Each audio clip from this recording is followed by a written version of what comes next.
How do you get over somebody rejecting you? How do you get over not getting the outcome that you want, right? So in this video, we're going to be covering that. So the first thing that I want to cover in this video, and I want you guys to understand is this, is that nothing in life is inherently good or bad. It's just the meaning you attach to it that makes it good or bad, okay? So nothing in this world is good or bad, it's just the meaning you give to it. It's amazing how you can have two different people experience the same thing and respond completely differently. So let me give you an example. So maybe like one guy asks a girl out, right? Two guys ask a girl out, and they both get rejected. One guy gets rejected. He goes to the girl and goes, hey, will you go out with me? She goes, no, I don't want to go out with you, right? This guy goes away and cries, right? Whereas the second person goes out, asks the girl, she goes, no, I don't want to be with you. And he moves on as if nothing happened. What's the difference between the two people? The difference between the two people is the meaning they gave to that experience. The first person failed to see the experience of rejection as nothing more than an event. That's all it was, an event, right? All the girl did was say, no, I don't want to go out with you. That was it. But chances are the reason that person is suffering and crying so much or feeling so bad about themselves is because they've attached a disempowering meaning to that event. So what they've done is they've created a story around it. So they've been rejected. So when they realize they've been rejected, what do? They're like, I've been rejected. This means that I am ugly. The reason I'm rejected is because I'm not good enough. The reason I'm rejected is because there are no good women out there. The reason I'm rejected is because, women just want a free lunch. They just want to use men, right? You've attached that meaning to it. How's that going to make you feel? You're going to be feeling angry. You're going to be feeling resentful, right? Because of that disempowering meaning.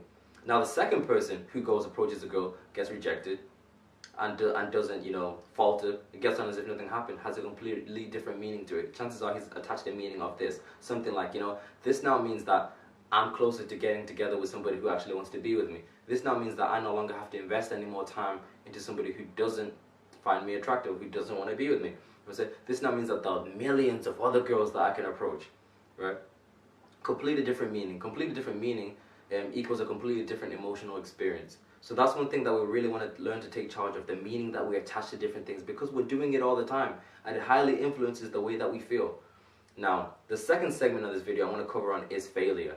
Right, so rejection and failure are kind of the same thing, but there are two different ways that you can tackle them.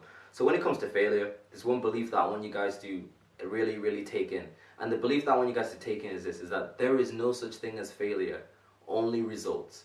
Right, there's no such thing as failure, only results. So what does that mean?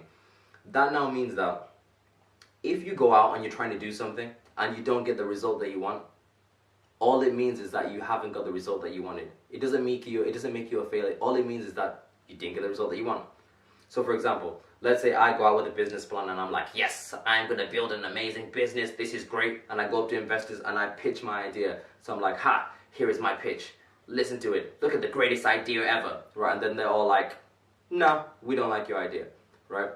I could get hurt from it and I could be like, they don't like my idea. Right? They didn't like it. And then I go pitch to somebody else and they reject me. Right? What I can see that as what the quote that I was giving you, that there is no such thing as failure, only results. I can see that event of me failing to get the outcome that I want, or me not getting the result, the desired outcome, which is them giving me the money, investing into my idea, as nothing more than a result. So if I failed to get the result, all it means is I need to change my approach, right?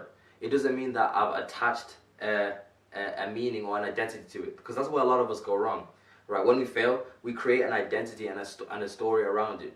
So for example, you try to do something and it doesn't work out.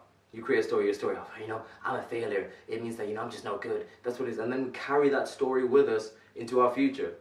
But when we see it as just as a result, like, oh, this is a result, I've succeeded in not getting the result, we can start working on altering things to try get the right result that we want, which is getting people to invest in us. So we can look at our pitch and think, okay, like, how come all these people are investing in my pitch? Or is it because A, I'm not explaining it clearly enough? Maybe I'm not presenting it with enough enthusiasm. Maybe that's what I need to do. Maybe I need to put in more pictures, you know what I'm saying? Or maybe, maybe my plan isn't really accurate. Maybe I can improve my plan a little bit, you know what I'm saying? You no longer take things so personally. You just see it as a result. All you've done is, I've succeeded in not getting the result that I wanted. That's it. So apply this to every time you fail. So for example, if you're trying to get a girlfriend or whatever, or boyfriend, whatever, you go into different relationships and you consistently keep failing or they keep breaking down, you ask yourself, like, why do all these relationships keep breaking down, right? Is it something that I'm doing? Am I being too needy, right? Or am I selecting the wrong type of people? Or, you know what I'm saying? Am I dating the wrong people for me, right? You look at it look at it. It's nothing more than a result. You're not a failure. There is no failure, just results, right? That's all it is. So if you really adopt this belief, it'll really change the way that you look at things, and it'll empower you and encourage you to continuously keep going. It'll allow you to be able to persevere through tougher times when you're trying to achieve your dream or your goal or whatever. So those are the two beliefs that I want you guys to take in. So the first belief is that there's nothing inherently good or bad, just the meaning that you give to it. And the second, belief that you should take on board is that there is no such thing as failure, only results, right? If you're not getting what you want, it doesn't make you a failure. It doesn't mean you're bad. It just means that you're not getting the thing that you want. It just means you're not getting the right result. So guys, I hope that's made sense. That's the video of the day, guys. Goodbye.